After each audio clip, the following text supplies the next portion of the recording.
just a bloke in a bar. What is up, ladies and gentlemen? Welcome to another Packer Up, boys. And we announced earlier, but a huge partnership has come on board, bloke. That is right. We have partnered with McDonald's to celebrate their brand new McSmart meal. What is a McSmart meal? It is your choice of 2 small burgers. So you can get 2 cheeseburgers or 2 chicken and cheeseburgers or 1 of each, plus a small soft drink and a small fries for $6.95. You're kidding. You're kidding. Now, I would love to ask the boys in celebration of, you know, when you make a decision, you make a McSmart one. What is a McSmart decision that you've made or that you think has been made in the last week, Sandor? Oh, a McSmart decision. For me personally? Mate, it can be anything. For other people, yourself. If you need time, we can go to Matty or we can go to me. Oh, McSmart decision would have to be, as we dropped that competition last week, but getting the Pereira activation going, getting him to air locker training. So it's been a lot of hard work and effort, but it's come together nicely. We've got some awesome people, some good coverage around it. So I'd say that little choice I made to be like, yeah, let's do it. Let's execute. Let's get the big dog in studio. I like that. And that's this Sunday? This Saturday, yeah. Saturday. Cool, so. Out at Grouse Hill? Grouse Hill. What's your McSmart? I actually made 2 McSmart decisions in the last about 12 hours.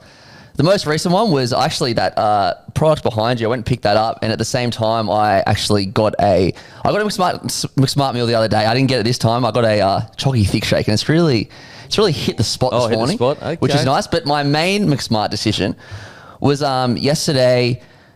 After we did 2 podcasts yesterday, I was like kind of just reading through all the comments at about 7 or 8 o'clock, and my McSmart decision was to turn off the internet for the rest of the night because wild. It was chaos in there. Absolute chaos. It was a spray on Matty, was it? No, not really. More so like just everyone just spraying each other. It was just high passion. Let's just put it a that way. lot of emotion in the comment section yesterday. So which is what makes Origin great. Origin, like.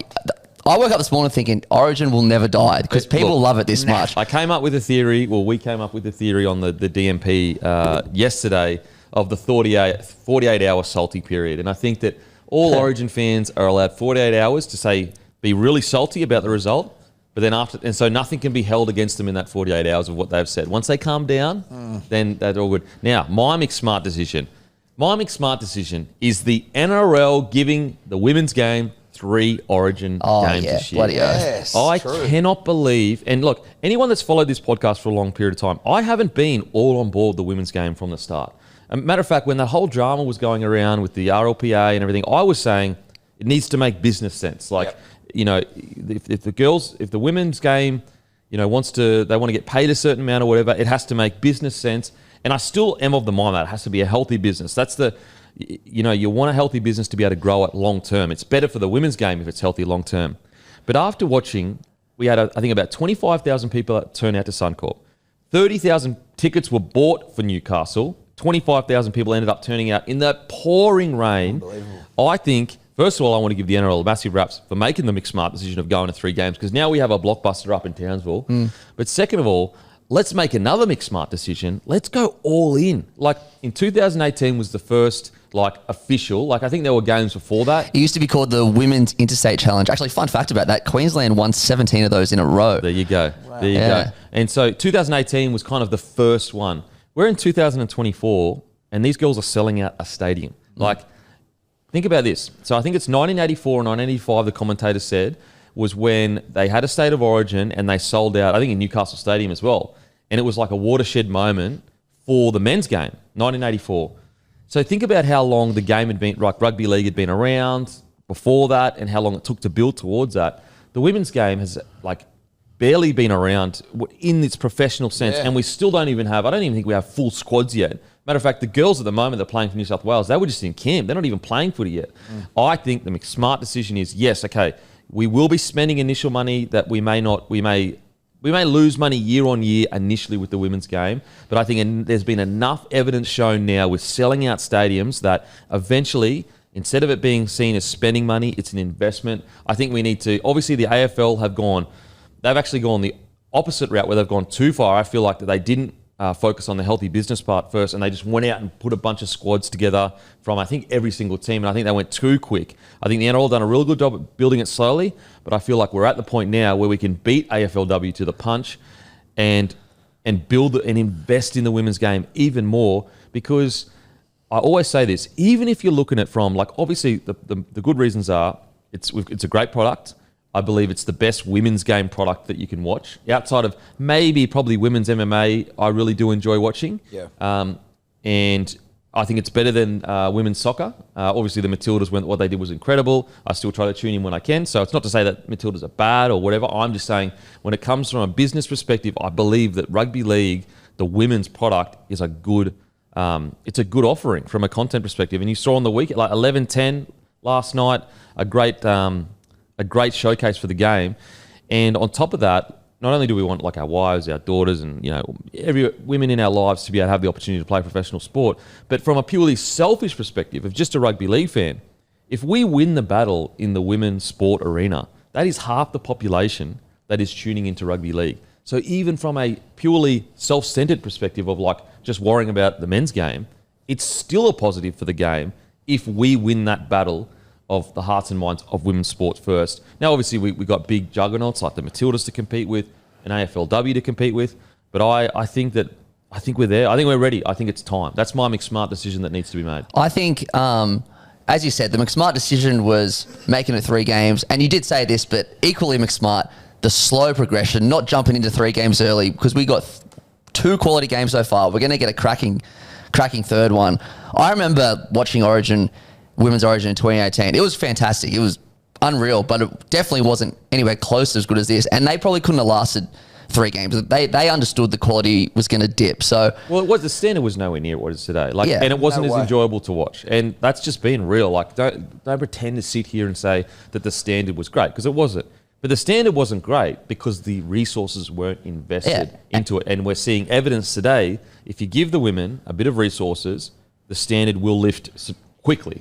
And the pathways were only just starting to be put in place around then. And that's the other thing that's important to note. These females at that time, the start of the women's game, they came from other sports. They hadn't had the nurturing 10, 15 years of exposure to rugby league. So for them to come in 2018, I think you nailed it perfectly. The AFL dropped a bomb, open slather, just created this women's game, and you haven't seen the same development in their abilities as you have in the NRLW. Like, it has gone from strength to strength. Like, you genuinely watch that and like the skill level is high. It's unbelievable. And like here's a good example. Like last year's first game, and the girls will say this too. Well, at least some of the girls have said this. Like, the standard was like, it was really poor, and it wasn't a good game to watch. But that was because I think both Queensland and New South Wales hadn't played any footy before that game. So what did they do this year? They went into camp. The Women's Origin for New South Wales went into camp for like 7 weeks or something like that. And then the Women's League in Brisbane was playing already. And so that's why the standard's better. Look, I think that, don't get me wrong, you still have to be smart business-wise. If you can't afford to pay certain things, don't be silly about it. And I think they've been really smart at like slowly introducing NRL clubs each year or every second year into the NRLW. And I think also, if you spoke to a lot of the NRLW players, they would agree, let's do it smart, good progress, so the depth is good, the standard is good. But I just think, after watching last night, and I was convinced to a degree last year watching the game, but I'm fully convinced now we have something special there. It's good. We'll lose a little bit of money initially, but if we win that battle of women's sport in this country, oh my God, and that conversation is completely valid and warranted about the business decisions that had to be made. And, people would argue that at the time, but I think in reflection, those girls would have had to go through a tough period to try and become professional professional athletes. But the legacy of that is also pretty cool. Like, they did do it the tough way. They had to develop themselves, upskill, and they've laid the foundations for the next generation of potential female rugby league players. Just like the men's game 100 years ago or whatever. Even in the 80s, bro, there's those stories with the RLPA. They were working. A few of those guys, exactly. All working. They all had to have a job and work. So just like the men's game quite a while ago, I mean, you have to remember, the men's game only became professional basically like the late 90s, essentially. And so, yes, okay, the early pioneers of the game, it sucks that they didn't get compensated as much as you'd hope, but that's just a natural progression of starting something.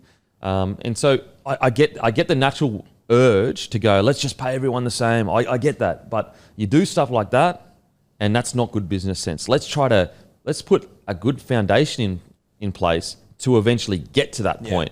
It has been a slow progression, but in 30 years, we're going to look at this 5-year period as a blip.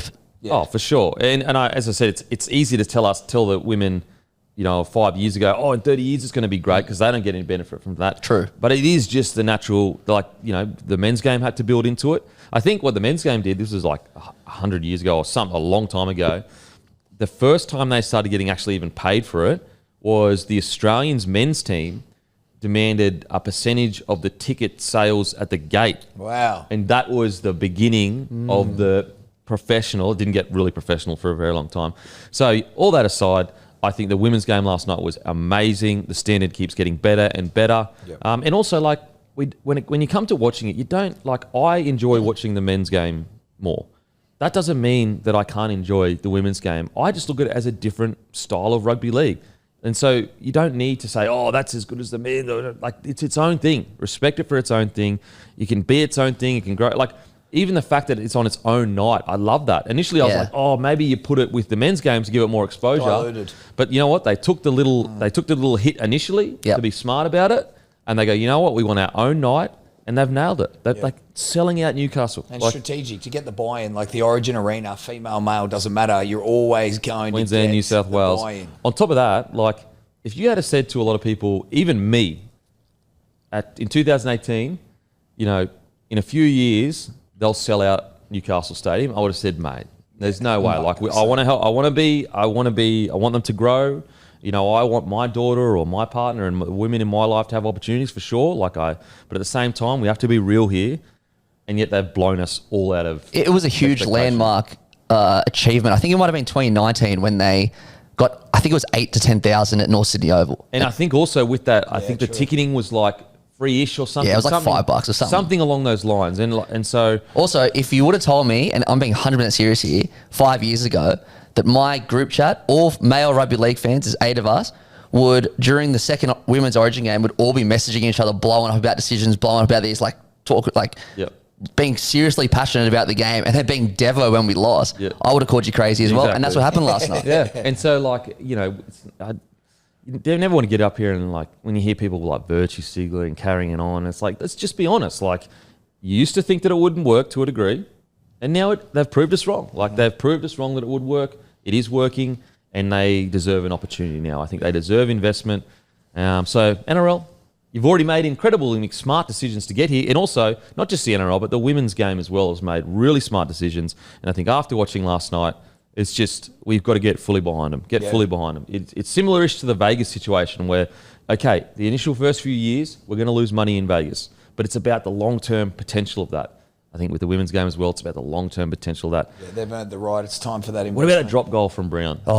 In those conditions, 25 out. Drop goal, and Queensland didn't look close to winning that game. The first 60 minutes was all New South Wales. Wasn't even honestly, they should have been ahead 20-0. It was a domination from New South Wales, and then Queensland do what Queensland do. Isn't it interesting to see? Whether it's a man or a woman, there is a similar trait that seems to be with Queensland the way they play. I mean, you could even I know that New South Wales obviously lost a player, but even in game 1 for the Queensland side for the men's game, New South Wales had all the field position. And then somehow, some way in the last 10 minutes, Queensland just make it happen. The show and go for the try as well. Just, amazing. Absolutely amazing. So, I can't wait. Game 3. I'm keen as. And even, let's say Queensland won game 1. Obviously, I'd want Queensland to win game 2. But from a purely fan perspective, I'd actually hope New South Wales won because you want the game decider. 3. Yeah. Decider. That's the best thing for the game is the decider. 100%. So anyway, great game. Love it. Be McSmart, the NRL. Let's get around them, and they've already got around them. So let's get more around them. Now let's get into the review. Some big calls. I'd love to get your thoughts, Sandor. Yeah.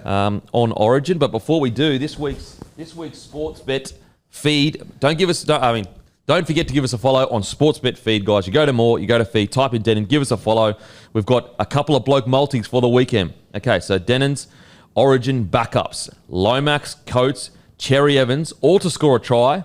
That'll give you $10. And then also my incoming potential Blues, Latrell Mitchell, Moses, and Burton to combine for 3 or more tries. That'll give you $7. So follow me on the feed, and then you can just copy that unique bet made for the Bloke at a Bar community.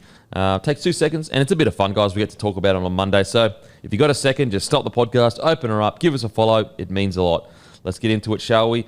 What are your thoughts on Origin Game 1, Sandor?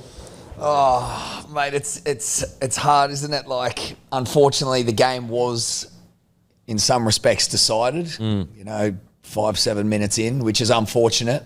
And I know you guys have discussed that decision, and you make good points. I think it was really unfortunate. I probably originally, speak about that 48 hour window, I probably got caught up in just being filthy that the game was over, and it's like, fuck, we've missed out. I also looked at it and trying to put myself in those shoes.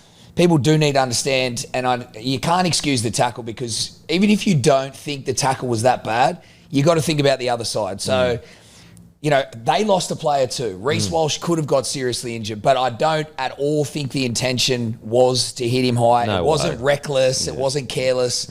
And those things, they happen in half a second. But it was just unfortunate that originally I was like, no, there can't be send-offs in Origin. Like, it's got to stop. Suspend him for 12 weeks. Yep. That was my thought process. But, look, it's just one of those things. I think New South Wales played well, considering, unbelievable. It would have been awesome to see what would have happened. I think that next 20-minute period, and Nico on the right side, and they kind of got hammered. That was a bit of poor reflection on some decisions in football. Crichton coming over, but Queensland do what Queensland do. And they were just solid, rock solid. Even seeing, I don't know if you guys spoke about this or what you thought about this, even seeing Slater somehow come out of the commentary box, come down and tell Hamaso to just hammer the left side. So basically what happened was, for people listening, so as soon as Reece Walsh got injured, you're not allowed walkie-talkies or something like that on the field or something. So is that normal? Is that just Origin or what? I've never heard of that. I thought you could. So you can walkie-talkie to your trainer, but you can't actually talk to your player. Oh, okay. Yeah. And so Slater he's so in tune and so keen to have that touch with the player. Like gets in the elevator whilst the game is going on, gets down there, goes out to Hammer, and just speaks to him. And it's just like, that's Origin folklore kind of stuff. Right. The moment that Slater goes down, has a yarn to Hammer, and then Hammer goes and scores 3 tries. Who's your best player in Queensland, and greatest player right now? I'm telling you, Billy Slater is having the biggest impact in Queensland as a coach. Mate. And that's a big call to say. I don't know who would have done, but he's unbelievable. He's such a freak. Like, even just knowing, okay, I've got to carry Cobbo because my outside backs are getting tight. Yeah. Like, everyone's speaking about that age. Look, Reece Walsh, every time he gets the ball, they're coming hard for him. Right. So I'm going to need some cover at the very least for a HIA or an injury to another player. I understand people's frustration. I'm frustrated too that the fact that, we got a Queensland win and all we're talking about is the fact that and the fact that the game was basically decided. To a degree. And so I get it. I'm never sitting here going I don't understand the frustration of going, we only get 3 of these a year. It's so important that, we have a relatively fair contest. But I just think, I've seen the tackle more and more, and it just, unfortunately, it's so dangerous. First contact with their head, he was screaming in to make a big shot. I know a lot of people saying Reece Walsh is slipping, but if you actually go and watch the footage, the slipping isn't. There's actually images showing a straight line. And Reece Walsh he was lowering his height, but that was to plant his foot to pass the ball. As he plants his foot to pass the ball, he begins to slip slightly, but the game was already, the hit was already over. So it wasn't a slip that called the head high. It was a mixture of him lowering his body to plant his right foot to pass the ball, which is what you do. You always plant your inside foot to pass the ball to square the defence up. Otherwise, if you plant your left foot, you're running overs, or your right foot if you're on the other side. And so, for sure, Reece lowering his body height made already being short. And already being short made it a perfect recipe for a head high. But that's something that I think, slipping is a mitigating factor for sure. But lowering your height is not a mitigating factor. If you're intentionally lowering your height to pass, that's not a mitigating factor. That is you just playing footy and you happen to have a lower height. So, for example, if a guy comes in with a swinging arm as a guy's foot, getting to the ground, you don't go, he was lowering his height, therefore the swinging arm isn't as bad. Let me ask you this. If Reece Walsh, everything happened exactly the same, he hits the floor, and they both stand up. Well, I get it. Like the argument there is going, okay, well, Queensland aren't going to lose a man. Yeah. I think even if he just bounces straight up onto his feet, it's still 10 in the bin for me. At minimum, still 10 in the bin. Like it's like that tackle. I can't express how dangerous it is. Like Suaalii at 108 kilos sprinting, Reece Walsh sprinting the opposite direction. I put it this way. Imagine we saw, I know this is an extreme example. Imagine we saw a different thing where Reece Walsh was sprinting and Suaalii was sprinting, and at the end of it, Suaalii Superman punched him. The optics, it sounds crazy, but what's the difference between that and a shoulder going to head? I'm not talking about the difference in intent. Obviously, the intent of the first one is fucking way worse. What I'm saying is, what's the difference in outcome? The impact is still first point of either your shoulder or your fist into someone's head. Yeah, I completely agree with what you're saying. I think my perspective was, when you think about careless or reckless, I don't think he was trying to be careless or reckless. Did it go wrong? Yes, and you have to be responsible for that. But that's kind of where it tips it over the edge for me. And that's where I was referring to, like head-high tackles or spear tackles. Like that's careless, that's reckless, that's dangerous. I think, but the argument that the NRL would make, and because he got charged grade 2 reckless, would, because he was screaming in to make a shot, that makes it reckless because you're taking actions that are increasing the likelihood of something dangerous happening that is not the norm. Let's say he was just coming up out of the line and he just went to like wrap the ball up and he happened to clip him, then that's where I think it's called careless because it's just like, you know, he's not screaming out of the line. And so I think the fact his intent is what made it a reckless situation because he was screaming in and it went wrong. But I get it. I get why people are pissed, like for sure. I just think that it's just such a dangerous thing. We just can't have it in the game. How many more of those shots? Do you think this starts to get eradicated, the jamming winger and centre? I think that... Is that where it's going? Well, to a degree. I think that, put it this way, I think a lot of outside backs will be thinking about it much more, which is what we want. Look, wingers in that jamming in to shut balls down, you can jam in without trying to completely poleaxe someone. They're not one and the same. Let's say it removes the next time, like Watene Zelezniak used to be the king of jamming in, Francis Melly, all those guys. If it eradicates that from the game and we lose that aspect, it sucks, but I'd rather that than see blokes getting head high from the outside in. Now, again, jamming in doesn't necessarily mean you're going for a big shot. So that's not to say you still can't jam in and you still can't have outside in defence. I think what the NRL is trying to say is if you go to make a big shot outside in, you better make it right. So what I think you'll find is you'll see a lot of people jamming in, but their target area will be like essentially below the ball. I think that'll probably be, which is just... that's all it will take. If people know now that you absolutely can't get that tackle wrong and it's a send-off offence. Well, the NRL did send out, at the end of last year, they sent out to every club, like jamming in. In that exact scenario, jamming outside in. outside in. Right. Guys, we're watching it because it's super, super dangerous. So this is the statement, and it was one hell of a statement. Whoa, mate. And you watch the replay like in fast motion. Holy. So... Look, I know there's a lot of frustration, there's a lot of passion, and look, respectfully, if you're viewing it different to me, that's fine. We can have different opinions on it. Like you said, bro, I don't think anyone's that argumentative with the situation. I think it just sucks because we lost. The game was ruined. We kind of lost the game. Put it this way: the way I see it is, let's just take out the spectacle side of things, and you just look at the situation. Well, let's just say it's an NRL game. It's a send-off.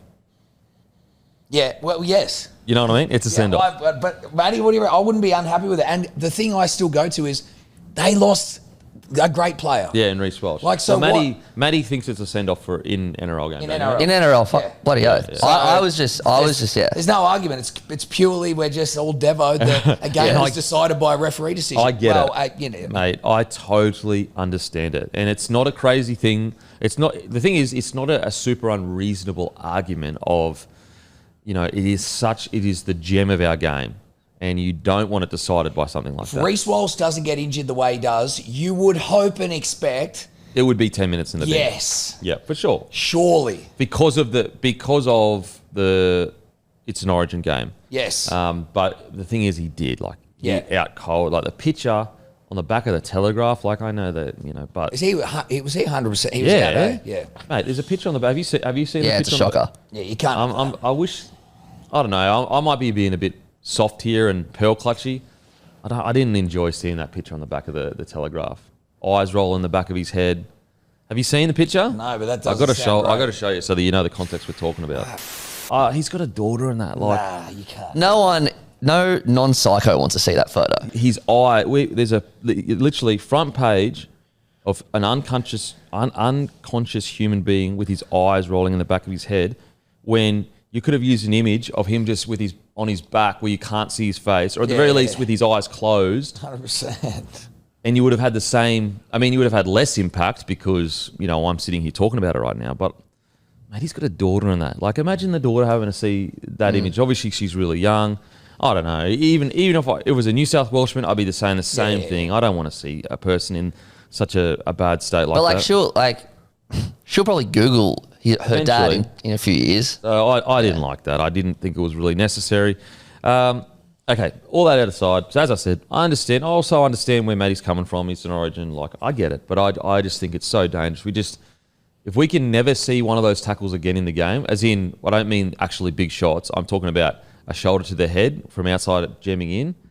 That's a good thing in my opinion. Yeah. If whatever we can do. We don't want a game to be decided by a decision. We also don't want people getting knocked out. So yeah. And like, how many more of them could he take? Like, fuck, not many. Can I just say one thing? Just want to clear one thing up from yesterday. Okay. I never said, to all the people in the comments, I never said that there should never be a send-off in Origin. Okay. Like, if they, like a lot of the comments were, Queensland will just come out and take Cleary out on purpose next game. Obviously, if it's on purpose, that's a send-off. It was just because Suoli was an accident. Anyway, moving on. Well, the problem with that, though, is that if I scream out of the line and just, like, all I'm trying to do is pull off a big shot, how can you ever prove what my intention was? You know what I'm saying? No, I see your point for sure. Yeah, so, like, the idea of, like, the only thing you can send off is things that are intentional.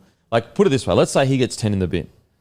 Then, okay, Xavier Coates could do the exact same thing. Now, he may not necessarily be aiming for Tedesco's head, but what he can do is I don't care where I land, because there's no way you can prove that I was not taking any care as to where I landed.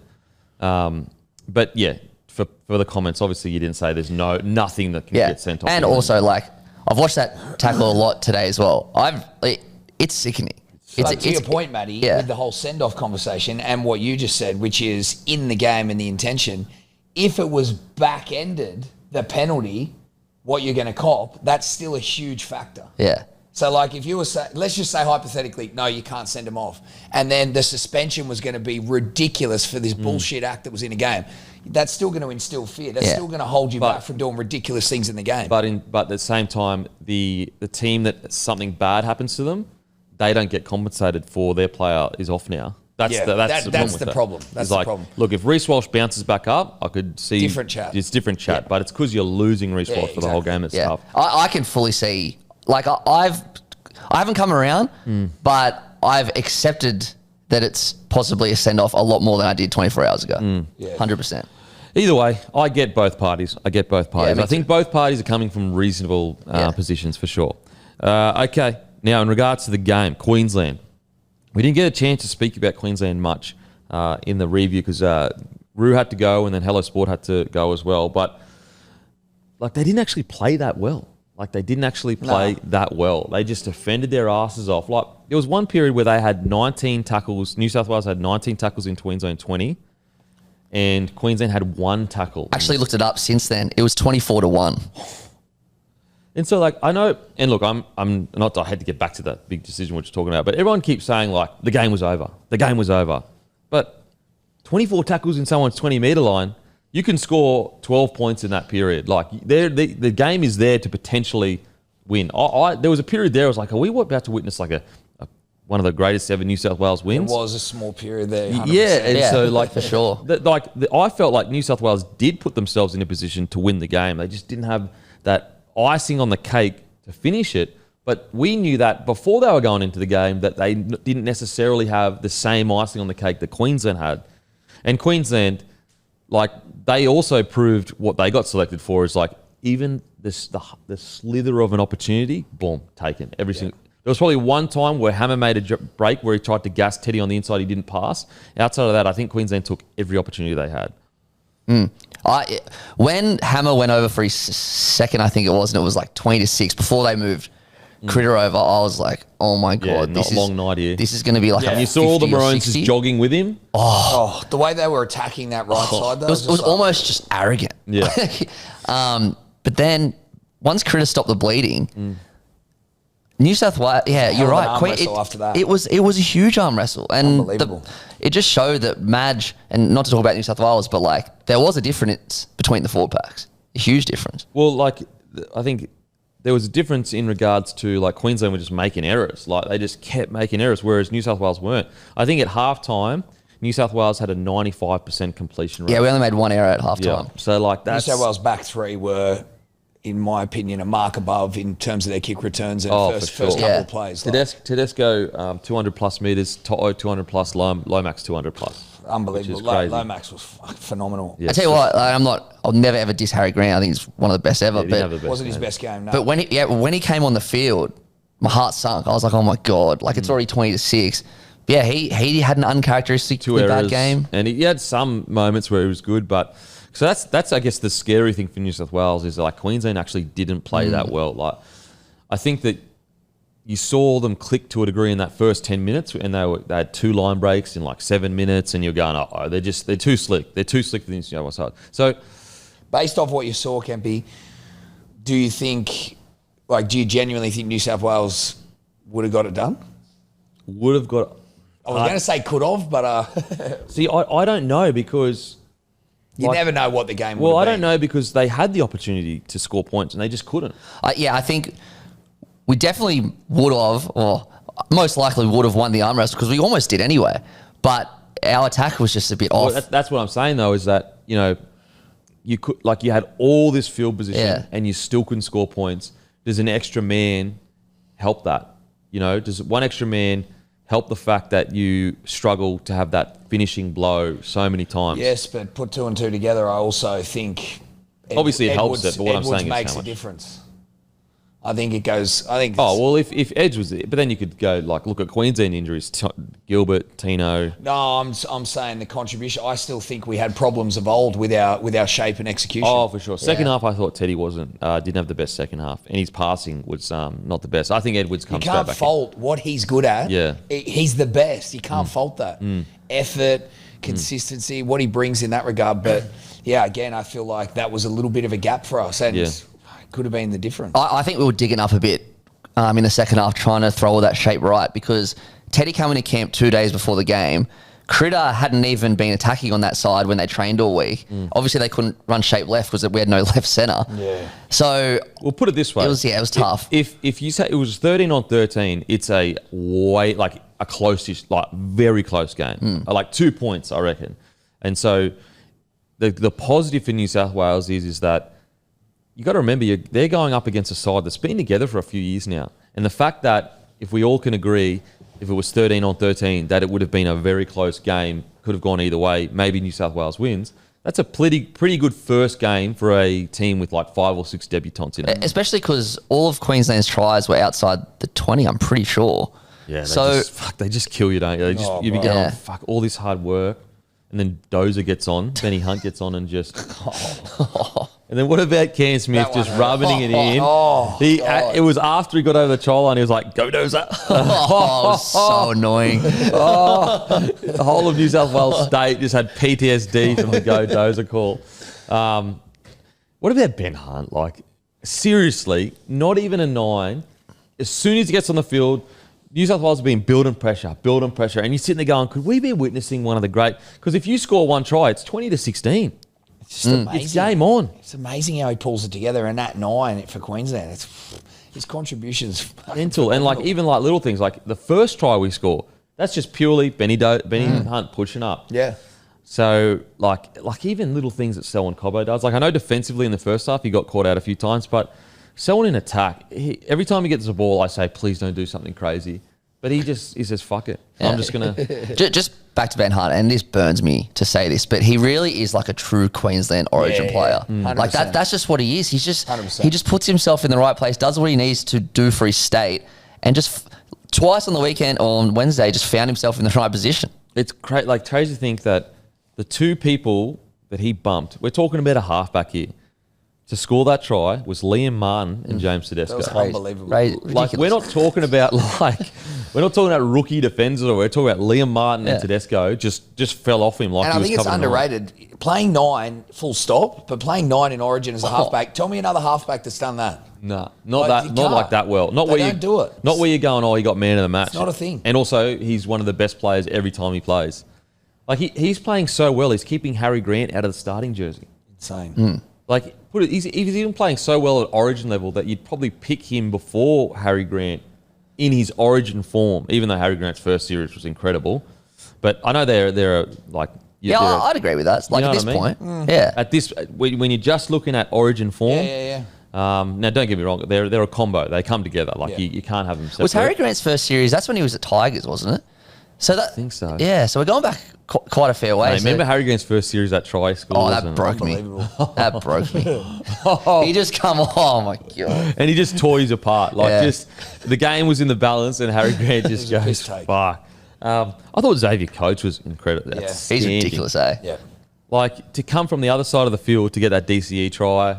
Like people have to remember, he was the right winger. Way back. DCE was on the the catch way was back. essentially in the middle of the field to the left, and DCE was running to the left, and he was the first one to get there. I think we've highlighted, or you've highlighted on this show a couple of times, like just a little few moments that he's done this year. Like for example, against the Roosters when he took he earned a penalty and then just went straight back to his wing, like all those Storm kind of things, and Yep. that's really showing Yeah. in his game at the moment. And perfect example Well, on the weekend. if he gets on his bike half a second later when DCE makes that break, he doesn't score that try because it landed just before the dead ball line. He's very consistent as a player. His effort, his actions, very. You know what you're going to get now, and then of course it's just those moments of brilliance. It's like Toto, like Yeah, Toto, like 100%. you watch Toto and you're just like you barely even notice him. Makes 200 meters. Coates made 200 meters on the weekend, and I think he had 10 tackle breaks or 9 tackle breaks. Yeah, He's just crazy. really, really good.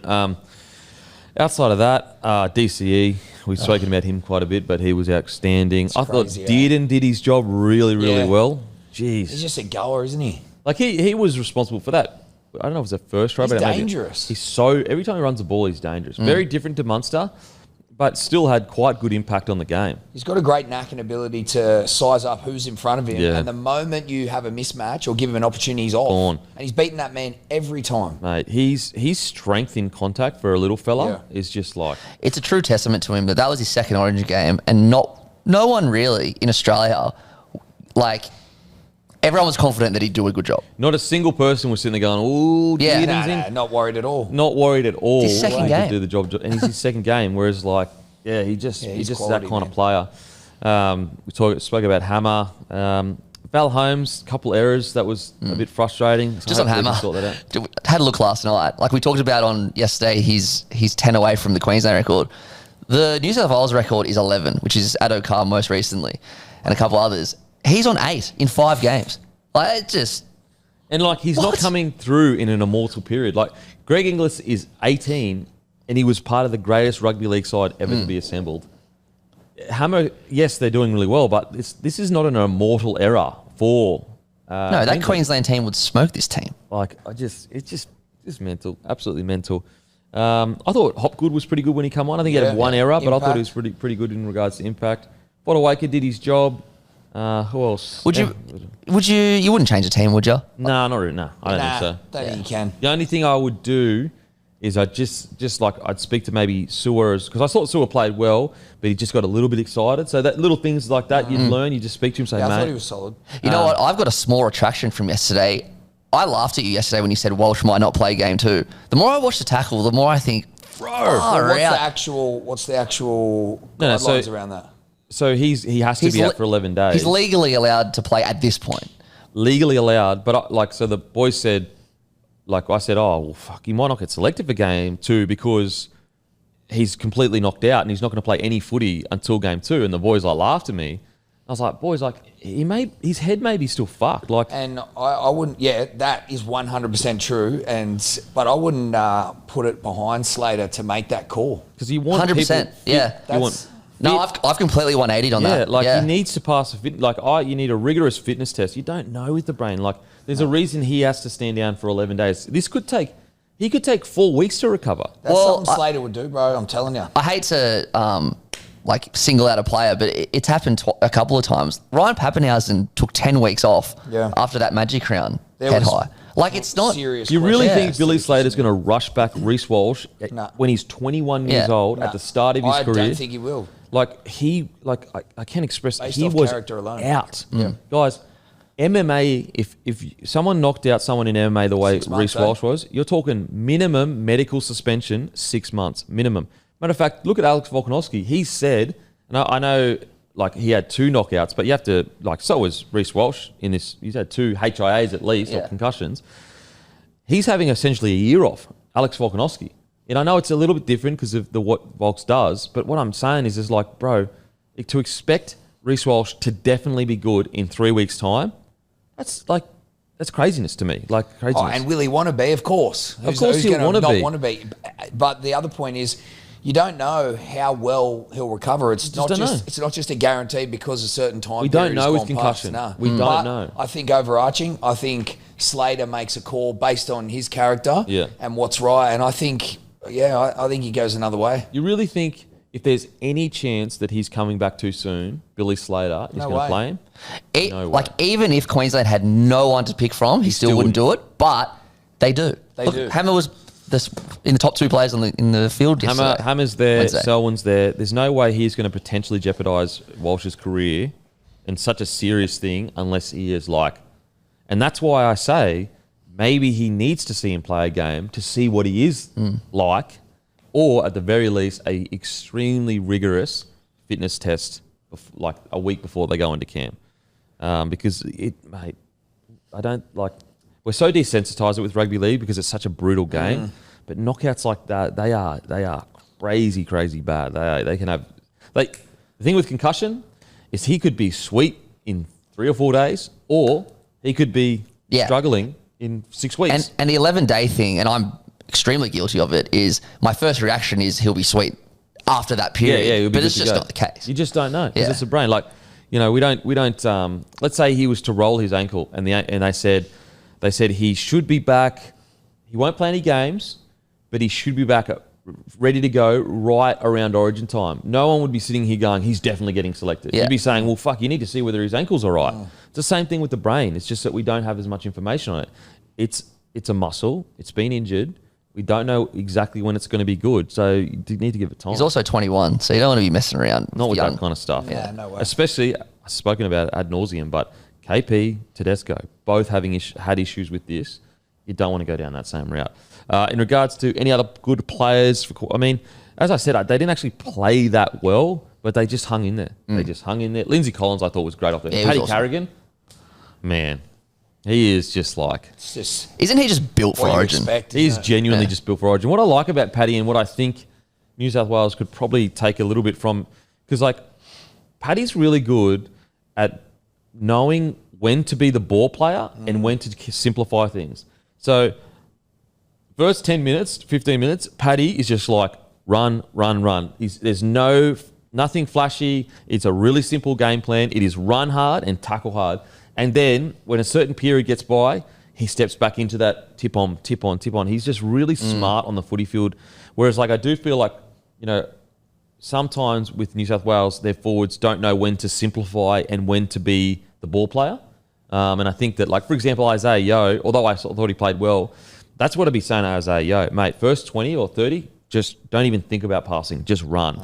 To be honest, I think Carrigan's the only lock in the NRL that's mastered that balance. Even Radley, Cam Murray to a degree, Yeo, sometimes you're like, I'll pull it back a bit. Or Carrigan just seems to get it right all the time. Most times. Yeah, I agree. I do think that, the line, with Cam Murray at 13, if he's back, I think you put Isaiah on the front row. I think he proved that on the week. But anyway, Lovely. Cam Murray at 13. Oh, please be fit. That's from a Queensland perspective. Is he tracking? He's tracking. He won't play tomorrow against the Titans, but there's a chance he could be back against, I think it's Brisbane. That changes a lot because he's a player that he's an Origin player.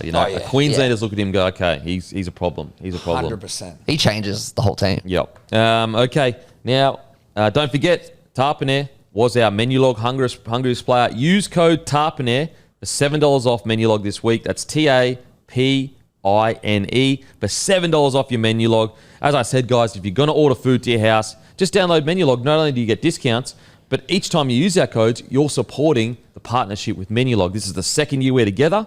Hopefully, it's a long, long relationship. And the way we make that happen is by you guys, if you are going to order food, to instead of using anyone else, use Menulog. So not only you get discounts, but you're supporting the platform. So we really appreciate it. Mitch Moses was our LDV T60 power play of the week. The LDV T60 has 160 kilowatts of grunt, which makes it one of the most powerful utes in its class. Auto from 38990 drive away for ABN holders. 7 years, so that's 200,000 kilometre warranty, whichever occurs first. At that price, why go second hand when you can have a brand new LDV? All right, boys, it's time. Oh, and also KO, they've got you covered this footy season with every game of every round live and ad break free during play. Some key games this weekend, including Broncos v Sharks, Storm v Knights, and Bulldogs vs Eels, which are exclusive to Fox League and available on KO. But you can watch it all games live and ad-free during play on KO. And also, don't forget to sign up to become a Finlander at finland.com.au. It's time for an algorithm check, boys. Oh, yes. Time for an algorithm check. What do you reckon? What's your algorithm at the moment, Sandor? Look, overarching my algorithm is definitely a bit MMA swayed after the weekend, but I'm gonna be honest. Okay, be honest. That's what we want. I watched one video that has completely skewed my algorithm. Oh, no. Oh, here we go. Oh, no. And I was intrigued. So there's this woman on Instagram, girl, and she's got measuring tape. Oh, you've seen it, Kemby. No. No, sorry, I just thought there was a reaction there. No, I'm engaged, mate. I'm engaged, mate. So she gets the measuring tape out, puts it in her mouth, opens it up, and then people leave these comments like, okay, I'm 6'2", football player, and this is the size. She pulls it out. She goes, oh, yeah, that's not bad. Watch one video just because I was intrigued. Oh. And now it seems that there's many, many people doing this on my algorithm. What? Now, I don't choose to engage or interact, but all of a sudden there's a lot of measuring tapes getting around. Okay, Crazy content. Sorry, what's the measuring tape? So people throw in these messages like, obviously who they are. I'm 5'7", 4.5 inches, and then she pulls it out and she goes, look, 5'7", blah, blah, and she rates it and talks through it and analyses it and gives the logic to it. And then, there's all these different sizes. The 4.5 inches is alluding to a certain size of a certain thing? Yes. Okay. Male. Did you get that? No. Oh, right. Okay. Yeah. Well, that's the big part. She's, alluding to the male. Gotcha. Yeah. Oh, And my so, God. and she analyzes what? Do they have a picture of themselves? No, or? but it's just like they've sent in this little blurb and context of themselves. Sometimes they describe it, the feature, as well as, and she gets out the measuring tape and or she's happy about it, she's not happy about it. I said, wow. What? And so has she ever been happy with it? Like if someone said, I'm a 2.5 inch No, I don't think she's superstar. happy with that. So the bigger the better for her. Is that the gist? No. Again, we're making out that I've watched multiple. Oh, that is I might have good. watched a couple more, but it was the one video. That's just wow. let that be known. But no, I think too much is too much. Okay, algorithm check. Mine's not like that. It's much more wholesome than that, actually. So Jeez, you're a sicko. I think on Saturday last week, it was announced, maybe the Italian government or something announced that. Oh, wow. Yeah, I know. That if you have great grandparents of Italian descent, then you can get a Italian passport that's like for the whole of Europe. And because my girlfriend's Italian, Lovely. I started like Googling stuff. So now all my algorithm is just like restaurants in Italy, Colosseum, like Rome, like all like just The Instagram showing like holiday clips holiday and that? clips for Italy, Yeah. which is really nice. Europe. That's I've had that algorithm before, not for the same reasons, but I've still got a bit of the Europe algorithm, and I've also got Japan algorithm because You been there? no, I haven't. Oh, yeah, but I'm I'm thinking keen. obviously I want to travel again with my wife and my child. And the dollar's cracker there at the moment. Oh, is it? I didn't even know that. I keep seeing it non-stop. I'm just attracted to the culture shift. Yeah. I want to see something like I've been to Europe, which was friggin' one of the best times in my entire life. Go down as the GOAT time ever. But the good thing about Japan is like it is genuinely a different world of culture. Yeah. Whereas like Europe, relatively Western values, like Western similar, whereas Japan. looks sick, bro. So I can't wait to. I hopefully can go there. But my algorithm is actually on YouTube anyway. It's reaction channels to the new Drake parody song, Oh, Wagwan Delilah, mate. So Drake, you've known about the Drake beef. We won't go over that again. Yes. So he has released 2 features at the moment. One has been with a song What called... is going on? 2 features. One's with Sexy Red. Yeah. And then so there was a song that was released. It was called a Distrumental. It's a BBL Drizzy, and it was like Metro Boomin made a beat that was dissing Drake. So he flipped it and he got on that beat and almost trying to reclaim that beat as like, oh, see, I'm laughing with you guys. And everyone's like, I mean, the rap on the feature with Sexy Red, sounds decent, but it's just like cringe. It's just like, bro, like seriously, on this terrible song. And also like, you know, the joke was over a few weeks ago. We're not laughing with you, we're laughing at you. And then he releases, and look, I get it. It's a parody song. It's supposed to be like a comedic song. He releases a song with this random comedian on TikTok called Wagwan Delilah. Like, hey there, Delilah. But it's a parody song. It made me sick. And like everyone, all the Drake defenders are trying to say, he's just joking. It's like, bro, we get that he's joking. We get it's a joke. A, it's not funny. The dude's nearly 40 years old. And B, it's not the time, bro. You just got absolutely smoked in a rap battle. Like, either lay low or show us why you're such a good musician. Don't be releasing this weird, not funny, just put up the white cringe, flag, brother. like, jeez. Like, before the beef, you were talking about all this gangster and these mob ties and I'm a gangster and all this fucking carry on. And now after the beef's finished, now it's like, oh, it's all just jokes. It's so funny. Everything's just so funny. What happened to mob ties? Like, on top of all that, reference tracks got leaked of him. So there's a song called Mob Ties. It's all about him being a gangster. And it's basically a shot at Kanye West and that. It got leaked. It's not even his song. It's just him singing someone else's bloody lyrics. No. Yeah, so that's my algorithm is people reacting to that song going, what the hell is going on here? I love rap reactions because Houdini released a week ago. And I watched all them too. Yeah, so good. What are your thoughts on the track Houdini? I have listened to it at least 200 times. Really? Like I can't stop listening to it. I'm trying to learn the third verse. See, I've never actually been that big of a fan of, I think it's We Made You, I think it's called. Yeah, I don't like that. I don't love that song either. I've never really been a fan of the fun, like that side of Eminem. As in, like, I still listen to it. It's good. It's enjoyable. I like his more serious stuff. I just like it because he's just like, I get it. Like, he's taking the piss out of himself. Like, it's a dad joke. The whole thing's a dad joke. Yeah. And what I like about it for Eminem is he's stepping into the role of like, bro, you're not cool anymore. You're not Marshall Mathers of 20 years ago anymore. You're a dad. You say dad jokes, be corny. And he's not being corny unaware. He's being corny aware that he's being corny. And I like that he's almost stepping into the idea of like, I'm a dad now. Like, I'm not cool. It's dad jokes. It's supposed to be dad jokes. Like, even some of the stuff that, like the controversial bars on this song, the Houdini song, like, they're not even that controversial. No, they're not that bad. But he's doing that intentionally to say, like, I'm not that dude anymore. Like, he's almost parodying himself because, like, he's been fighting back and forth over the last probably decade of, like, you know, a lot of fans are saying we want Slim Shady back, and then other fans are saying no, grow up. That's childish kind of stuff. And he's been saying for so long now, it's like, I can't win. I go back and I do Slim Shady stuff. Everyone says that I'm being immature. I go back and do the other stuff. Everyone says they want the old Slim Shady back. So what I like about the new album is called Death of Slim Shady.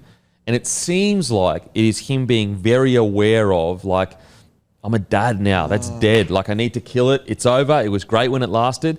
And so that's why in the film clip, they fight and he becomes a mixture of both Slim Shady and with the beard. So the beard is the old Eminem, and then the blonde hair is, you know, Slim Shady. And it seems like he's almost a mixture of them. So that's what I like. Like, the song's pretty good. It's decent. I'm not smashing it or anything like that. But I like that he's just accepting where he's at right now. Yeah, and I hope it's a taste of what the. To be fair, I suspected that because it's Detroit midnight about 2 minutes ago. I thought maybe there was a chance it would be a drop today, but unfortunately not. But damn, that would be sick. But yeah, so like, I like that he's having fun. I hope there's more serious tracks on the album. But yeah, he's having fun. There's heaps of callbacks. I like when he lands on the building, and in the We Made You film clip, I think it's We Made You, he like lands and he climbs straight back up the building. Whereas in this film clip, he lands and falls over and he's like an old man. He's like, ah. Well, the film clip is mostly based off the Without Me. Sorry, Without Me. Apologies. Yeah. And so, like, all the throwbacks and that, I like it. It's great. Except Pete Davidson. I don't like Pete Davidson. Do you like Pete Davidson? I cannot understand why anyone likes him. I don't get it. It must be an American thing. Yeah. Because every Australian I've spoken to are like, he's not funny. No. Like, but he's huge over there. What for? Is he Saturday Night Live? Yeah, I think where he started. Yeah. And look, when he's talking about punching above your weight, He's done well. mate, he's all time above his weight. Resume is unbelievable. His resume is unbelievable. But yeah, I've just never. So that's the one bit in the film. 'Cause I was like, oh man, I don't like Pete Davidson. I was a bit devo with that as well. I like Shane Gillis though. Do you know who Shane Gillis is? No. Oh, so he's like been blowing up in the podcast scene recently. He got fired from SNL actually.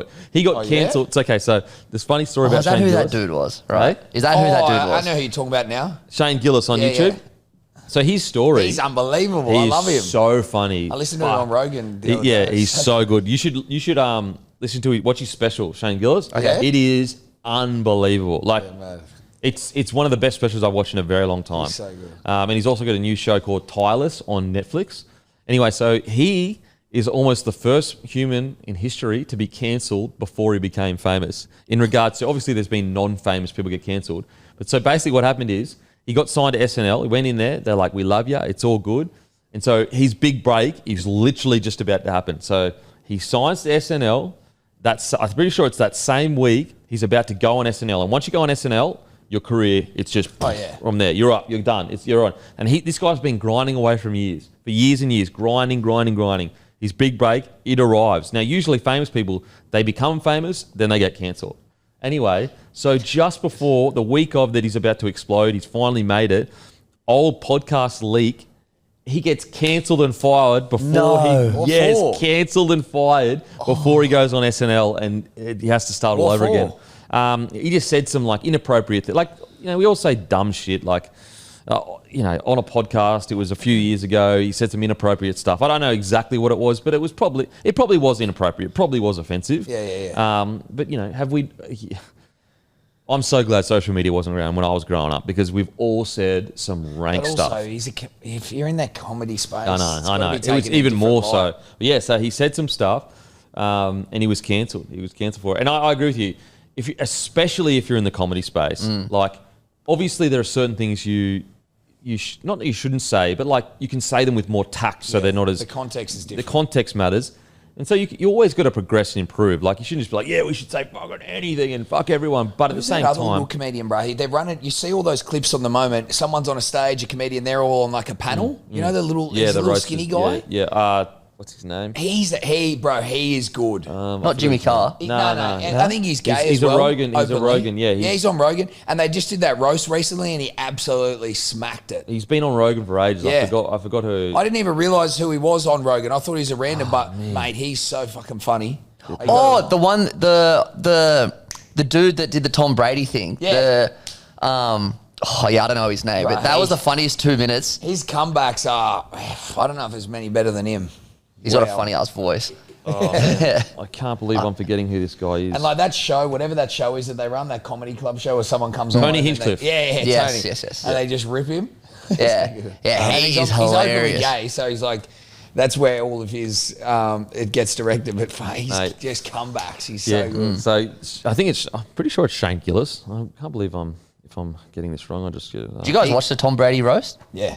It's funny, eh? Shane Gillis.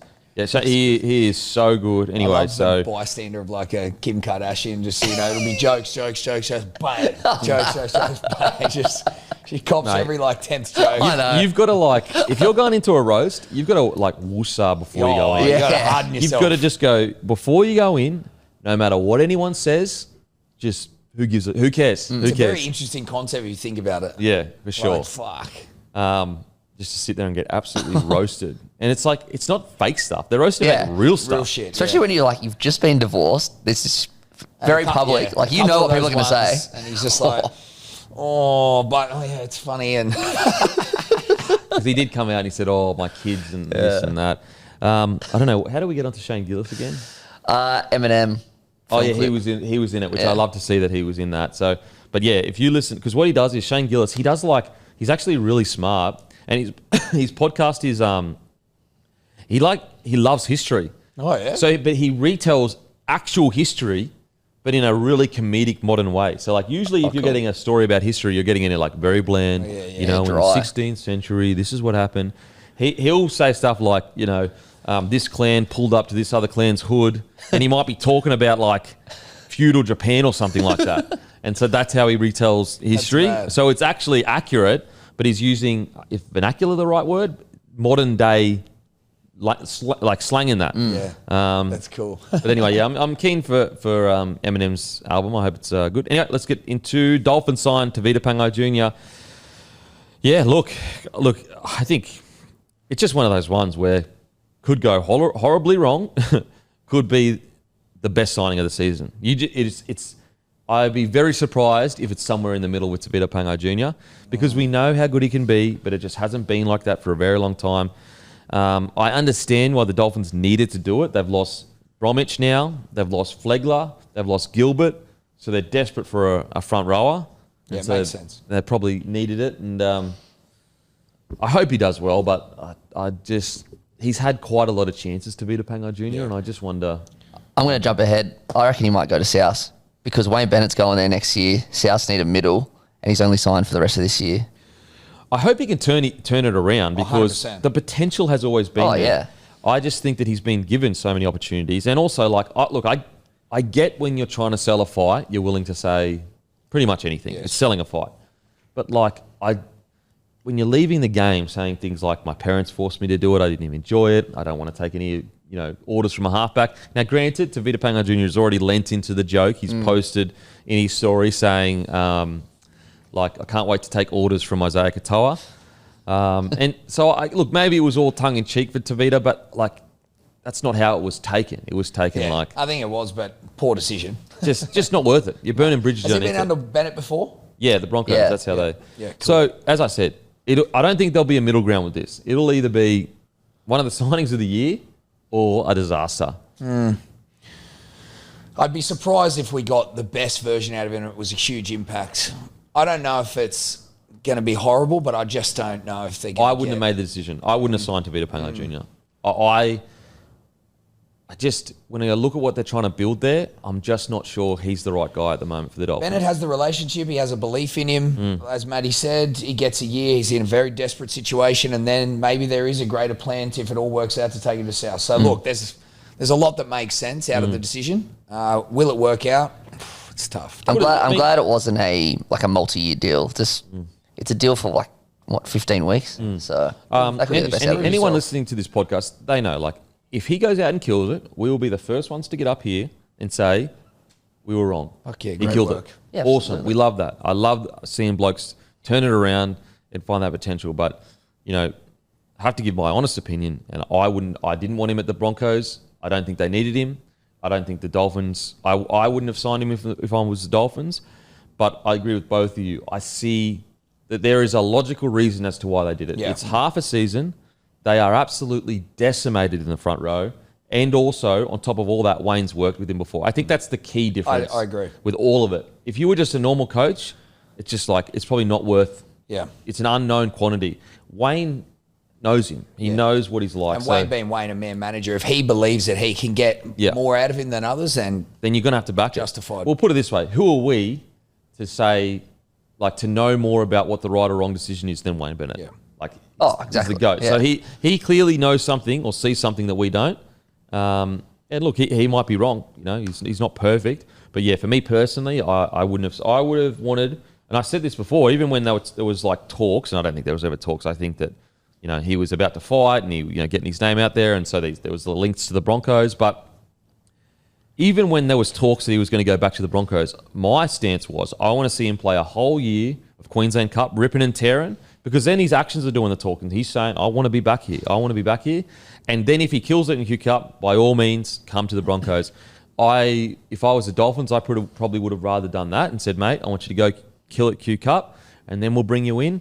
But I think that the Jesse Bromwich getting injured, I think that probably forced their hand a little bit and said, you know what, we just need to bring someone in because we're fucked. Yep. Yeah, I think I agree. So yeah, look, this is not me hating on the bloke, not me, wishing any bad form on him at all. It's just, in my opinion, I probably wouldn't have signed him. But I hope he proves me wrong. Agreed? Agreed. Yep. Are we all pretty much in the same boat with this? Yeah, I think so. Yeah. Yeah. So hopefully he does prove us wrong, but at the moment, I feel like he's had multiple chances before and it hasn't worked out. Okay, round 14 preview. Sloan re-signs with the Dragons. 2-year deal. Look, he's been pretty good, and they probably got him for a pretty good price. Yes. So it's Makes the potential's still there. Look, put it this way. His worst game, I mean, he's had some bad games this year, but he has closed the gap between his best and his worst game. Yeah, I think he's... Yep.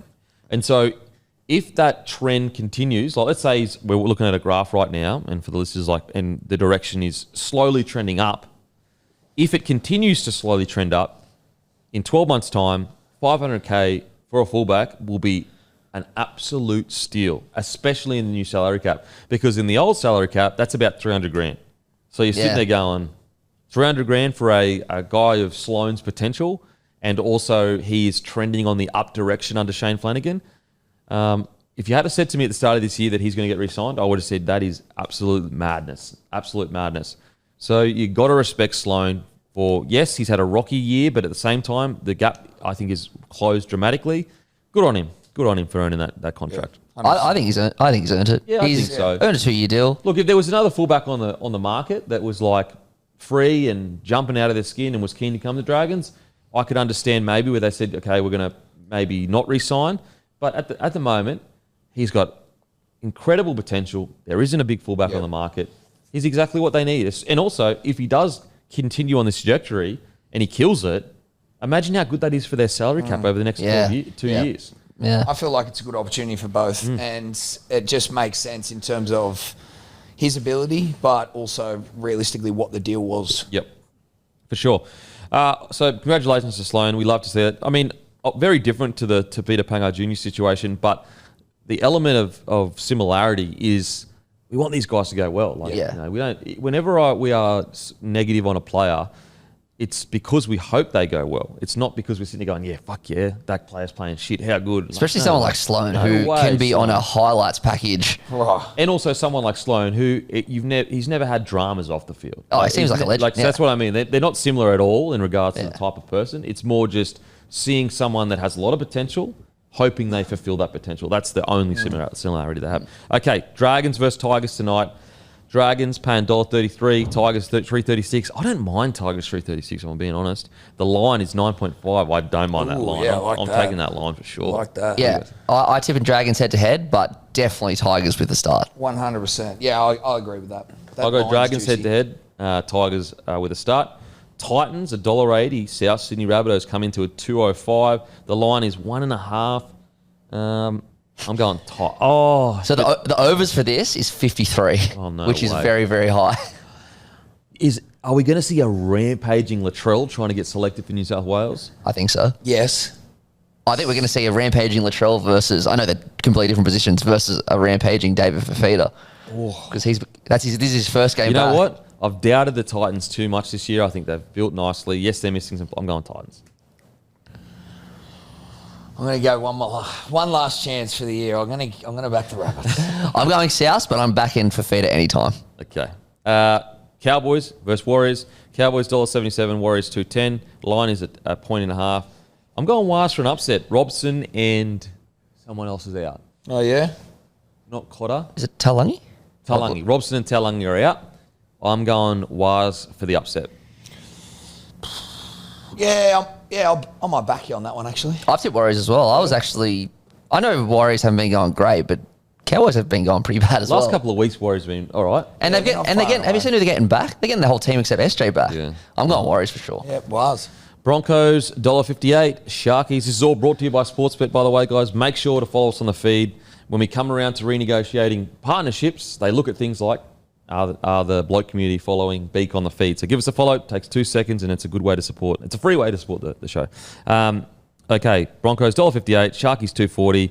The line is 4.5. I'm going Broncos. I think they just need a big game, Bronx. They're just desperate. And so, so are Sharks to a degree, but I think Broncos at home. Sharks are definitely desperate, but I don't think they've been. No Nico Hines as well. Yeah, I'm definitely Bronx. And saying that, Broncos, no Adam Reynolds either. Or Reece Walsh. And Reece Walsh as well. It's looking like Sailor will come in at the moment. Melbourne Storm, $1.21. Knights, $4.45. The line is 12.5. Mate, I'm going Storm, but Knights with the start. What was the line? 12.5. I'm thinking Storm are going to put them on them, especially after the last. Yeah, I'm backing the Storm. I'll go Storm, but Knights are really bad against the Dogs. I think they'll bounce back a little bit. Not enough to win, but to cover the 12. Penny Panthers, $1.40. Manly Seagulls, 296. The line is 7.5. I'm going the Penny Panthers. I don't know with Manly anymore. Yeah, it's tough. Aren't Manly so bizarre? Oh, Like, seriously. where do you put them? Like, right now, I don't know whether they're like they're no chance of making the 8 or you lock them into the 8. It is, yeah. Hey, was that true? Did someone said to me that Seabold actually said something about Turbo in the centres? Yes. Did that happen? Yeah, What'd he say? yeah. He said there's a chance he could have a position swap when he comes The back. fact that he's Surely. even said that is You have great. to. You have to lock him in a centre. have to. Let him ease into it. I think so. I want to see Turbo back. Especially with like Cooler's not even their fullback this week. The new Hopawati I is. can't believe that. Yeah, I can't Yeah, believe that neither. either. To be Like, honest, what I don't get, Why? and I haven't understood this with Manly for a few years now.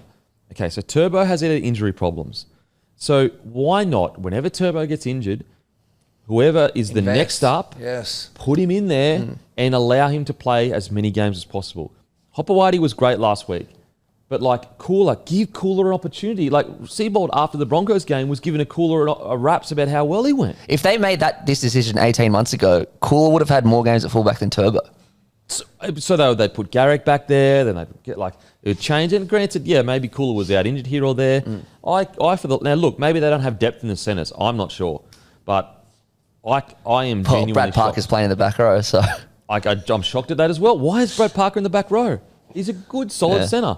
I can't understand. Hopawati was great last week, but Cooler, give him time he at could be fullback something. because guess what? He could be something at Long fullback. term. You know he can play centre, Yeah. and also when Tommy comes back, you just have Cooler at fullback and him at centre. Whereas let's say Tommy comes back, what are you going to drop Cooler from centre or who's the other centre again? Tommy Talao and Garrick. Yeah. So if Tommy comes back, what are you going to do? If you put him back at centre, you're not dropping Cooler or Garrick. No. So then you're going to put Cooler back to fullback, and you've just missed out on giving him 4 or 5 NRL games to build his season at fullback. 100%. It makes no sense to me. I also think Manly, and it's a shame, but I just don't think they're playing in a way that unlocks Cooler enough at centre. No. I don't understand. What they must not have a centre ready to step up and play centre because, as I said, when Tommy comes back, and if you're thinking about playing him at centre, you're not dropping Cooler or Garrick. There's no way. There's no way. Yeah.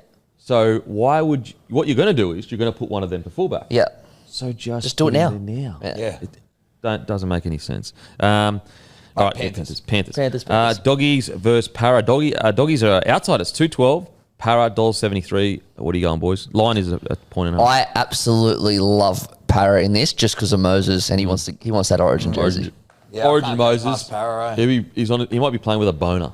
That's how toey he's going to be at the moment for an Origin jersey. Feels weird back in Eels. Feels a bit dirty after this season, but not with Yeah. Moses back there with a point to prove. Especially with Moses with a boner as well. especially the Doggies' second best defense in gotta the count for comp. something. It wouldn't shock me if they win. Moses is paying $1.01 anytime boner.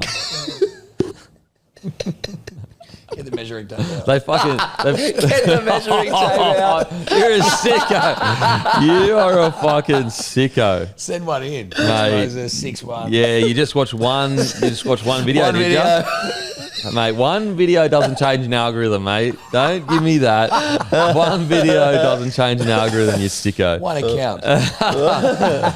Alrighty, this Saturday, Alex Pereira at Rouse Hill. Yeah. He will be there. Can anyone come down? No. But you can say that. Well, they can't come stand out the Who knows front. what time? Stand out front of the gates. You never know. Okay. It's a private training session, but Well, if you're a super fan, he'll be in the area. yeah, that's So you right. might be able to That's stand right. around That's and right. wait to see him come out. Congrats to Lenny Sinclair, who won the competition. He's Nice. a local Western Sydney lad, so Nice. he was pumped up. But Yep. yeah, we're going to get the opportunity to take him through a session, which we had before, but a little bit more private. Him and Coach Cruz. So it'd be cool to catch up. Cool to get him around the brim. What's happening in the world of air locker at the moment? World of Air Locker, Canada, man. I'm going to Canada in July, first studio open, Yep. so that's pretty cool. Yep. A little bit of expansion. Outside of that, we're in 2 weeks, June 17th, we launch our Climb Your Everest transformation journey. So this deal is available right now. Studios are selling the early bird offer. It's an awesome transformation journey program. A lot of good stuff happening. Nutrition partnership with evidence-based training. So if you are looking to go left when everyone's going right, choosing comfort in winter, and you want to get some results and make some changes, find your local air locker. And also, air locker's point of difference is you're training in altitude. Simulated high altitude, correct. You can train less minutes for more gains. Basically, think about it like this. Anything you've done, running, strength, conditioning, you do it in an environment with a third less oxygen, your body has to work harder. We train in that environment so we get more bang for our buck, better results for our hard work. So instead of taking and this is a random number, guys, but an hour run, you might be able to take a 40-minute run and get the same. It usually sits around that 30% more efficient. Yeah, wow. Yeah. So and it's a great challenge. It's something that's different. It intensifies everything. Yep. Brings you awareness to your breath. And look, it's something that pushes a bit of mental strength and resilience. But on the other end of the spectrum, not just for athletes who are looking for an edge. If you're inexperienced or a little bit older, you don't have to work as hard, which means less load, less impact on the body, less wear and tear. So it really is suitable for everyone. There you go. All right. Make sure, grab a case of bloke beer, the beer for blokes that turn up for family, mates, and good times. We've still got some maroon hoodies on the site, a couple of maroon shirts as well, and a few blue shirts. So make sure to jump on bloke.shop. They're unbelievable standard. Trust me, guys, I'm getting a bunch of messages about how good the jumpers are. Outside of that, and also McSmart meal. Don't forget, get in your local McDonald's, grab a McSmart meal. So you can choose your own burger? So you got a choice between a small, it's like 2 cheeseburgers. Yes. Two chicken and cheeseburgers, or 1 chicken and cheeseburger and 1 cheeseburger. Soft drink, small fries. That's all $6.95. You're kidding. What do you got going on, Matty? Not anything out of the usual. What am I doing? Long weekend this weekend. Yeah, that's right. Oh, yeah. So we're not doing Monday review on Monday. We won't do. Yeah, we'll so do Monday Tuesday. review's on Tuesday this week, guys. King's birthday. King's birthday, Very strange. We get a holiday off for like we have no connection to you know what I mean? Like back in the day we were connected to England, but like these days, like does anyone in Australia sit there and go like, oh man, we're so like. They say it's on the out, but I don't know. I don't know how and when that would happen. It's strange these days. Don't get me wrong.